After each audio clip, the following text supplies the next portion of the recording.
Budgeting sounds like so much work, I don't even want to do it. Let me know if you've ever said that before. I know I have. And so if you want to finally step into the budgeting world and have money for your dreams, for your future plans, then let's start budgeting. And today I'm going to show you exactly what it takes to have the perfect system for your budget, weekly, monthly, whatever activities, so that you can make sure that the budget is working for you and you're not working for the budget.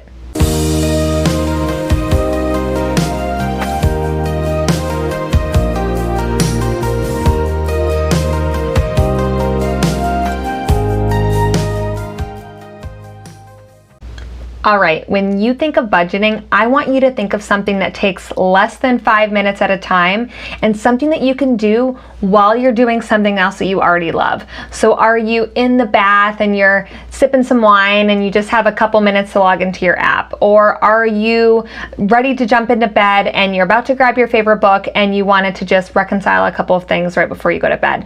Whatever that activity is that is relaxing, you can also combine that with your budgeting. It doesn't have to be complicated, and it doesn't have to be this overwhelming system that you have to sit down and have the charts and the spreadsheets and your partner has to be there, and it doesn't have to be that complicated. And so let's dive into how you can make budgeting something that can be fun, something that is just a little task that you do, just like mowing the lawn, just like going grocery shopping, and it's not overwhelming. It doesn't induce stress or trauma. It's just something that helps you reach your goals. All right, so there are tasks that I do on a regular basis to make sure that my budgeting is as simple as possible. I have daily tasks, I have weekly tasks, I have monthly tasks, quarterly, and then also annually. And depending on what I'm trying to do will depend on how frequently that I do that. So the weekly tasks, which can be daily or weekly, however often you want to jump into your budget, that's when I'm actually categorizing the transactions that I've had that week, the money that I'm spending every time I'm swiping my card. I'll look at my app because it's importing it automatically, and I'll say, okay, this transaction at Hy-Vee, what is it for? It's for groceries. I literally hit the button groceries and it's done. That's how simple budgeting can be weekly. And then I also do it sometimes daily if I'm standing in line at the checkout and I know, okay, I'm at Hy-Vee, I'm buying groceries, let's just set it up, and when the cashier tells me the total, I type it in and I hit done. And that's honestly it. That's how simple it is. And then you know on the spot live how much money do I have in certain categories so that I'm not overspending, I'm not taking on more debt, and I'm not going negative in my checking account. Okay, so the monthly task that I like to do is I copy and paste my budget categories over. It's the same. I always have rent or my mortgage. I always have groceries. I always have my cell phone bill, but sometimes there's an extra thing. Maybe I have an extra baby shower, or maybe I just found out about something, a vacation that we have, that a friend is getting married or something, and we want to go to that. So I'll start saving for that, right? You just kind of want to look at all your categories and say, okay, is this right? Is this still following my life, my goals, my plan, or do I need to take out or include some things? And so each month I just give it a quick scan and I say, yep, this is everything that I know about, this is everything that I need money for, we're good to go. Or, oh yeah, that thing just popped up, I am going to my friend's wedding, she just got engaged and she already has a date, how much money do I need? And let's just add that as a line item to my budget. So monthly, just make sure, give it a gut check, is this everything in my spending plan, and am I good to go? Quarterly, this is where I do the fun stuff of updating my big goals or my big net worth.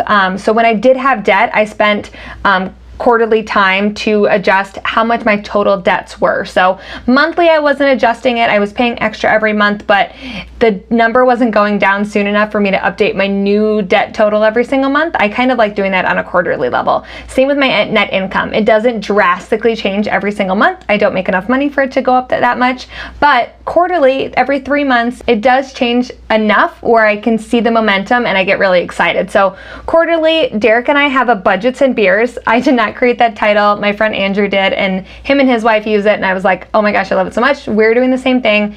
It's a date night for us to sit down, to update our totals, and to just connect with how our life has been and how are we doing towards the things that we wanted to accomplish, and are we on track? So those are the quarterly things that we have, and it's a lot of fun, and it truly is a date night for us. All right, and then annually what we do is I sit down and I look at all the categories that I've had in the past year, and I say, are these things still relevant in my life? Maybe if you've been paying for grad school for the last couple of years, maybe you graduated and you no longer need to save that money, or maybe you're now pregnant and you need to start saving for a baby. So it's kind of like the monthly budgets of, does this still fit in my life? But it's on a bigger scale. What are big things that are happening this next year that we want to make sure that we're saving for? Things that we know about that are in our control, right? Maybe you just know you want to take a vacation, you don't know where, what, who, or why, or anything like that, but you just know a vacation is happening, and so you add that vacation line item to there if you didn't take one last year. Or maybe you say, okay, this is the year that we're going to put a new patio on the back porch, and we don't know how much it's going to cost, but this is the goal of ours. So then you can add that into your budget. So just kind of look, maybe you want to combine some budgets or some categories within your budgets because you realize you don't need an extra fun category and a date night category. Maybe those are the same thing. Or maybe it was too much for you to track restaurants and alcohol. You just kind of want to combine it all together. Or maybe you want to split it out. So just do a little bit of maintenance to see, was this plan working? Do you need to adjust anything? And then it kind of gives you a good refresh to a little clean template to start off with as you go into a new year. And you can also create your new goals at that time too. So there's a lot of stuff that can be happening at the new year with your new budget. Okay, so by having just a few of these systems in place that you do on a regular basis, budgeting is so much less scary. And I'm going to dive into my budget and I'm going to show you guys kind of the categories that I have, the transactions on what does it mean when I categorize transactions or when I look at my budget. We're going to dive in and I'm going to show you some of that. But the whole point of doing this is so you can reach your goals. So if you want to go on that vacation or go to that destination wedding or have that new patio, you're saving up for it, you know the plan, and you can get there and you can accomplish it, right? And so by breaking these larger, you should budget, right, task into actionable, manageable items, we can just make sure we get there with so much less stress and it just becomes a little bit more fun. All right, so here we are inside of our budget and we are going to start off, it's May. What are we going to be doing with this money that we just make? So we have $1,922.36 deposited into our account, and what is happening this month that we need to go on, that we need that money to go towards? Because as we talked about, there are weekly tasks that we have to do with our budget. There is monthly, there's also quarterly and annually. So we're going to focus right now just on kind of the monthly, like pretend like this is the beginning of May, no matter when you're watching this video. And with this money, what are we going to do with it? And what are our immediate obligations? So right away, I see I'm going to have to put money down for my rent because that is due usually the beginning of the month. And so I'm going to put $750 towards my rent so that when it comes out of my checking account, it's already there and it's already available. And then I'm going to put some money down in the next three: electricity, water, internet. I just want to make sure that I am saving for these bills that are coming up because they're not a surprise. I should be planning for them. And then internet here as well. And so as you can see, this to be budgeted amount is going down. I use a very specific app. It's called You Need a Budget. There are a bunch out there. You can definitely use whichever one you feel more comfortable with, but this one goes off of a zero-based budgeting system where you start with the amount of money that you have, that larger number that was at the top there, at $1,900, I believe, and you say, okay, we want to make every single dollar have a job. So we want to make sure that money is going, every dollar that you have is going towards a very specific thing in your budget. We don't want you to just you get paid and then you pay your bills. We want to know, okay, well, let's go down to every single dollar and let's say, where are all those dollars going? Because we want those dollars to work for us. We don't want to just be spending aimlessly, knowing that we have money in our checking account, but it's not really going towards the larger goal, right? This helps us to make sure that our money is going towards our goals. And so we put money towards our bills here. Groceries, we get paid twice a month, but I'm going to put down maybe some money for the beginning of the month for groceries, and then we'll have the next paycheck, we can take out some more money for groceries. So I'm going to put $150 for groceries, and then maybe $10 just for transportation. I might take the bus a couple of times, or maybe I need an Uber one day. I just want to have money set aside for that just in case. And then here we have some of the expenses: auto maintenance, home maintenance, clothing, giving, gifts, all that kind of stuff. I know I do have a graduation party this month, and so I'm going to put $100 towards that. And I also might buy a new dress for that graduation party, so I'll put $30 towards that. And again, this is just your life that's happening and you're just funding it. So a budget isn't telling you can't put money towards that grad party or you can't buy that new dress. You just have to put the money towards that. And then you can have the things, right? And then so computer replacement, my computer is maybe getting a little bit old and I want to put some money aside, but I want to do that. I'll come back to that one. I want to make sure that I have some money for my other items right away. So student loan, I know I have to pay that this month, so I'm going to put $250 towards that. Then I also have an auto loan. Pretend like you, or not pretend, some of you do still have an auto loan. I don't, but if this was your budget with your debt, I want you to make sure that you see what it looks like. And so you're putting money towards these specific categories that you know you're going to spend money out of. So I only have $112 left. And with that money, I'm looking at the rest of my categories. So this is kind of my monthly task. What am I doing to make sure that I have enough money funded for the things that are happening this month? And I know that I am going to do a restaurants. We are going to have a date night. And so I want to at least put like 30 or $40. We'll do 40. Maybe we split the cost or something. And I want to put that towards restaurants. And then looking at the other categories, I only have $72, so I don't know if I want to go into like computer replacement or fund money or some of these Wish Farm. Wish Farm is basically just like the things that you're hoping to start saving for to buy someday. This isn't enough money for me to want to do that just yet. And so maybe I'll put an extra $50 towards my student loan. So I'll change that to 300.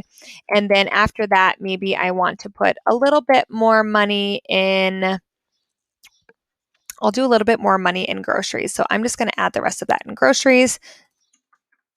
And so this makes it a zero-based budget. We have every single penny that we made with this paycheck, it's down to zero, is going towards a very specific thing. So let's look at each transaction that we make. How does that look with our budget that we have the money set aside for already? How does that work with taking money out of these categories? And if we happen to overspend, what do we do about that? Okay, so after we do our monthly task of where do we want our money to go, what is our plan for this month, what do we have coming up, that sort of thing, now it goes into the daily living of our weekly tasks of categorizing our transactions and making sure that we're just kind of following our spending plan. Again, this doesn't take that much time. It's depending on your bank and what software you use. My budgeting app, YNAB, will actually connect with my bank so that it automatically imports transactions. And so if I'm grocery shopping and I want to enter it in manually because I'm standing there and I want to make sure that it's live, I can do it that way. Or I can just wait a couple of days after the transaction it usually takes, and it'll come in and it'll say, hey, you were at Hy-Vee and is this groceries or whatever. And so there's a couple ways to go about it, but let's say that we are looking at our transactions and we're saying, okay, what areas of spending do these belong to? So you see I have a few categories here that need budgeting. They range from the 2nd to the 23rd, but again, you are doing these weekly, and so you should never have this many transactions at a time unless you kind of had a crazy few days or a crazy week. But landlord, right away, this is going to be actually rent or our mortgage, because that is what that is, right? That's an easy one. Cub Foods, this is also an easy one for me. It's just going to be groceries, and so we can save that. And then Old Navy, I actually bought that sundress. So we're going to do clothing, and then internet company. This was just for the internet. Of course, you'd probably have the name of your internet company there, right? Hy-Vee, this was also a groceries item. So I'm adding that in. And then Target, I actually bought a few different things, but most of the items I'm going to say were for, let's see here. I'm going to say this was for gifts. All right, let's do save. And so again, that was as long as it took to categorize each of those transactions. And if you're doing it live, it's even quicker because you're not doing it at one time like this. And so when I go back into my budget, it says, okay, we still have $0 to budget because we've already done that work, but we have some red categories here. And again, depending on what app you're using, it'll look a little bit different, but it basically says these are the areas that you overspent money in. And so first off, we have our groceries. We overspent by $25, which I don't think is a surprise to us because as we're checking in every week, we know that the money that we have available in groceries is kind of reducing, but we still spent that money anyway. So I might say, okay, that $25, I actually want to cover that with gifts. just because maybe we already budgeted a little bit of money for what we knew was coming up, and this was kind of just extra money. So we'll say that was with gifts. And so that gets taken care of and it's no longer red. We're good. We budgeted the same amount of money that we spent, which is how we can avoid going into debt, right?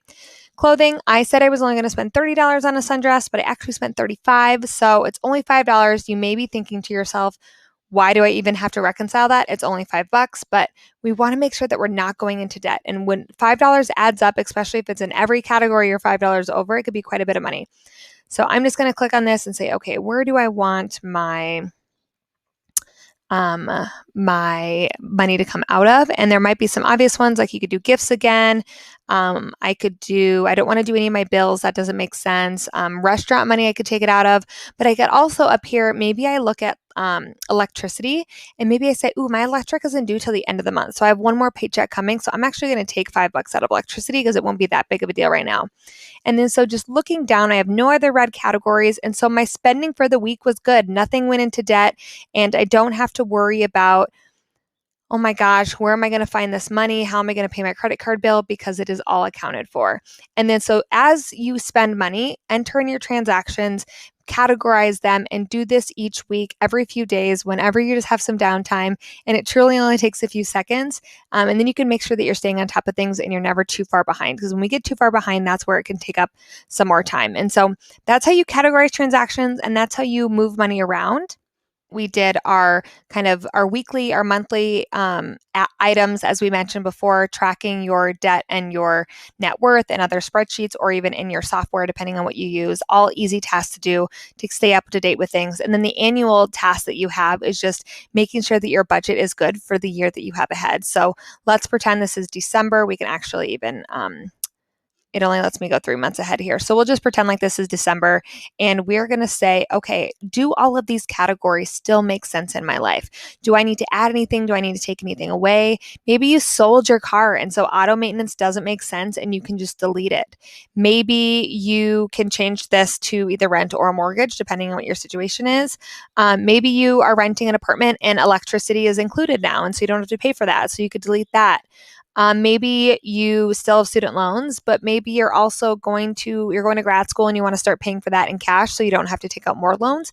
So maybe you add a category and it's just grad school and you just want to it's kind of like a savings fund and you just want to make sure that you have enough money for grad school each semester. Maybe instead of vacation, maybe you rename this to your destination wedding that you have coming up. Maybe you pay off your car and you can delete your auto loan. You get the point. But basically, you want to look at this and say, does this still fit for my life for this next year? What do I need to change? That way, we're not saving for things that don't matter, or we're totally forgetting about things that are actually coming up and that we're going to maybe miss out on and then be scrambling to find money for later. So those are kind of the annual task. And again, depending on what budget you use, what software you use, you could do just an app, you can do just a computer, you can do a spreadsheet. There are so many different tools. I know, Money Gal, I sell a spreadsheet online, and it also comes with some emails to help you through that. And you can also find stuff like YNAB or Mint or Capital. There's so many other options. Just research and look and find a system that will work for you. Do you want to do a zero budgeting system like what I do? Do you want to have one that tracks maybe some more of your net worth stuff? Maybe you're investing a lot of money. Do you want to have one that's like an cash envelope system? So there's a lot of different systems out there. Just choose one that will work best for you. Also one within your budget. Some are free and some cost money. And yeah, so that's all I have to say about that. This is what my budget looks like. This is how it looks for me to budget every month. What does that mean when I say I'm budgeting or I'm categorizing my expenses or I'm moving money around, all that kind of stuff? It's pretty self-explanatory now that you've seen it. And yeah, so that's what that looks like. And if you have any other questions on a specific budget, I'm sure we'll do more videos, but feel free to reach out to me on questions that you might have. So there you have it. That's what it looks like to budget, to be a budgeter and to be dominating budgeting, because it is so easy and is truly my mission and my passion for life to tell everybody about a budget, because it doesn't have to be complicated and it gets you everything that you want in life. And so thank you again for watching. If you have any questions, comments, concerns, let me know. Be sure to like and subscribe. And I can't wait to see you next week for our next video. All things around personal finance, living your dream life, and getting out of debt. Thank you again. Take care, and we'll see you guys next time.